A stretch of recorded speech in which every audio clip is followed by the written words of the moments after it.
સદૈવ સારંગ પુરસ્ય રમ્યે સુમંદિરે અક્ષરધામ તુલ્ય. કે સદૈવ સારંગપુરની અંદર મહારાજ બિરાજમાન છે. કેવું છે? અક્ષરધામ તુલ્ય. આમ જોઈએ તો પાઘડી પડી જાય.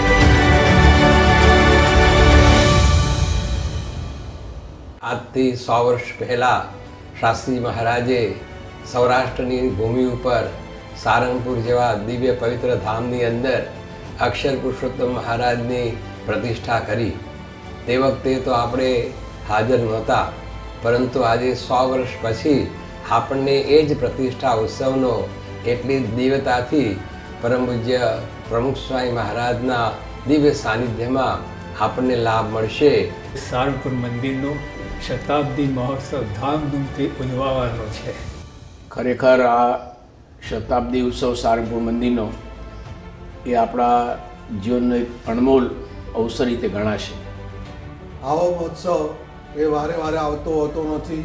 પ્રમુખ સ્વામી મહારાજના સૌથી પ્રિય સ્થાનનો આ શતાબ્દી મહોત્સવ છે.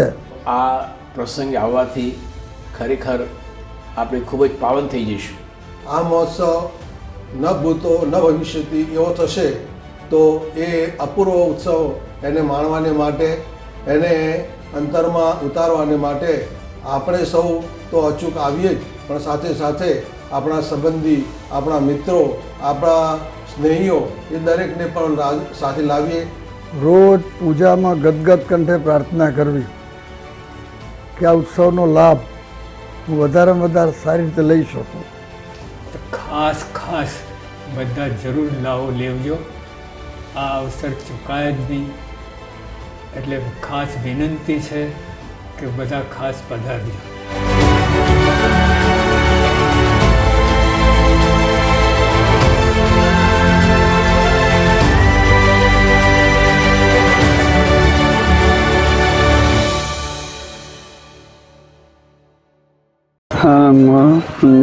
શતાબ્દી મહોત્સવ